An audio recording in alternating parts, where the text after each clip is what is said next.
Baik, Manana. Pertama-tama menyapa teman-teman dulu semua. Selamat malam semuanya, terima kasih. Jadi ini Pak, sebetulnya pertanyaan pertama ya Pak, mungkin ketika saya waktu itu baru Jumeneng, itu sekitar 2 tahun lebih. Pertanyaan pertama yang saya tanyakan kepada diri saya di saat itu adalah, hari ini Mangkunegaran itu akan dibawa kemana? Mangkunegaran harus terus ada, itu untuk apa? Dan Mangkunegaran ini dampaknya akan seperti apa untuk kehidupan masyarakat yang lebih luas tentunya. Nah dari situ saya juga berpikir gitu ya, bahwa ya dengan segala tantangan dan isu seiring berjalannya waktu, yang saya setelah berbulan-bulan saya menemukan jawabannya itu, dan yang saya pegang sampai hari ini adalah relevansi itu penting. Relevansi pengemasan. Nah bagaimana cara bisa relevan, bagaimana cara bisa dikemasnya itu seperti apa. Di Mangkunegaran ini kita sadari bahwa untuk sesuatu itu dirawat, sesuatu itu dibesarkan, itu pasti atas landasan cinta, kesukaan, gitu ya. Jadi apa yang kita lihat di sini adalah supaya Mangkunegaran ini terus berkembang, Mangkunegaran bisa lebih berdampak dan membawa pengaruh positif terhadap sekitarnya. Awalnya itu adalah harus dicintai dulu, gitu. Jadi bagaimana menemukan rasa cinta itu Mas? Dalam konteks ini ya, dalam konteks umum juga nggak apa-apa, boleh dijelaskan. Iya, jadi menemukan kecintaan itu cukup simpel ya menurut saya. Ya harus mudah dicintai juga sih Mbak, gitu. Jadi bisa diaplikasikan secara umum maupun secara kebudayaan, gitu. Apalagi kita bicara konteks itu adalah anak muda. Anak muda seperti banyak dari teman-teman yang saya lihat malam ini, kebetulan saya anak muda juga. Jadi atas dasar itu saya juga kira-kira bisa tahu lah gitu ya, anak-anak muda itu ya, senangnya seperti apa, yang dicari itu seperti apa.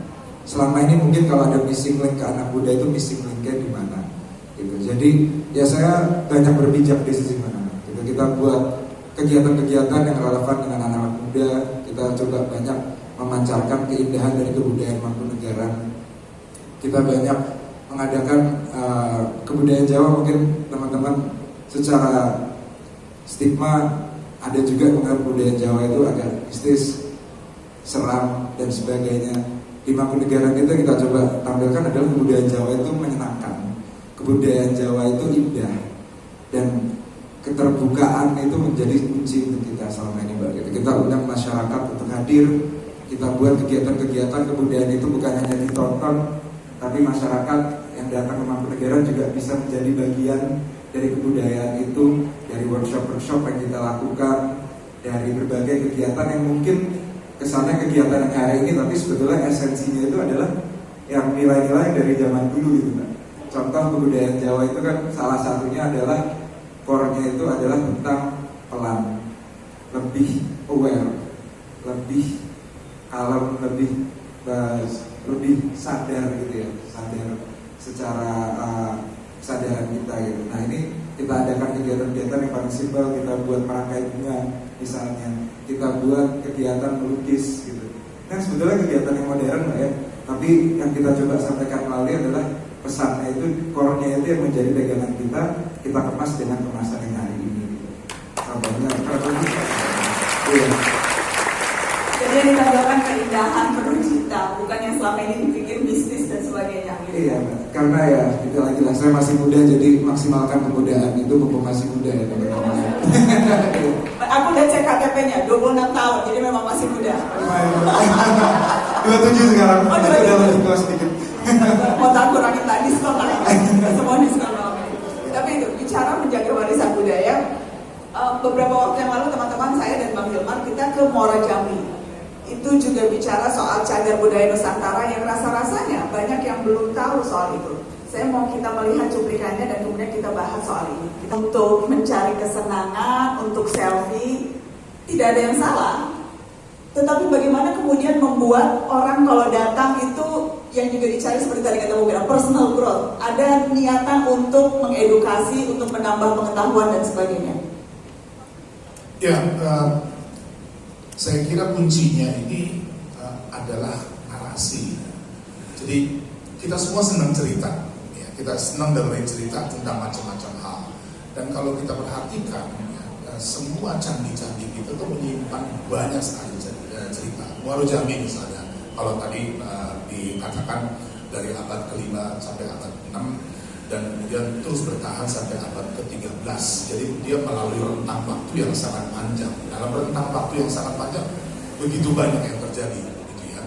Nah, cerita-cerita inilah yang sebetulnya akan menarik menurut hemat saya, gitu ya. Saya kira kita semua setuju. Kalau kita melihat satu bangunan hanya tumpukan batu, ya, foto sekali, setelah itu nggak datang lagi, gitu ya. Tetapi kalau misalnya kita tahu bahwa ada cerita yang begitu banyak selama 700 tahun terjadi di dalam kompleks itu, kita akan memberikan makna yang berbeda. Sama halnya dengan museum. Ya. Kalau misalnya kita nggak dapat penjelasan mengenai apa sih yang kita lihat ini, gitu ya, dan kalau lihat kayaknya mau identik aja tulang, gitu ya. Tapi kalau kemudian kita bikin narasinya bahwa tulang yang dihadapi itu adalah dari manusia purba yang sudah beradaptasi dengan lingkungannya, ya, sehingga membentuk struktur anatomi yang berbeda dari waktu ke waktu. Udah cerita tersendiri, gitu ya. Dan kita misalnya di museum di Sangiran di dekat dari sini, itu khusus untuk prasejarah, gitu ya. Kita juga membayang, gitu, mungkin, gitu ya, bisa bikin menarik. Kita membayangkan kekuatan dari manusia purba ini seberapa besar, gitu ya. Kalau misalnya sekarang ini kita bikin satu mesin, kan secara keilmuan kita udah tahu tuh, dengan struktur tulang, otot dan segala macam, bisa bayangkan kekuatannya kira-kira seperti apa. Ya, mudah-mudahan ya tahun depan ini bisa kejadian, gitu.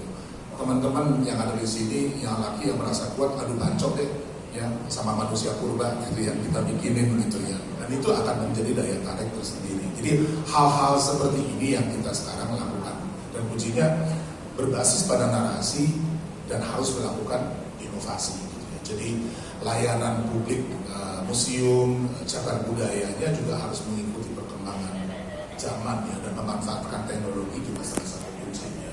Oke. Dan itu juga yang sekarang diemban tugasnya oleh Indonesian Heritage Agency.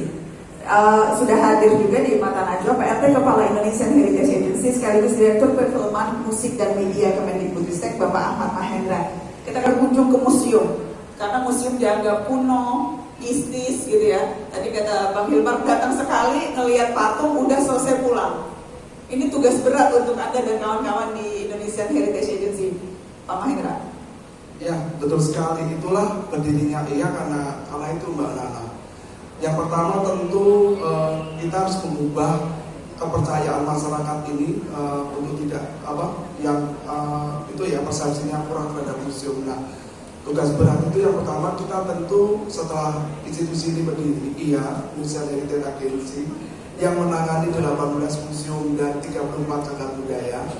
Dan ini adalah pertama kali kita lakukan adalah tadi kan sebelum narasi ya, untuk jadi narasi perlu kita assessment dulu.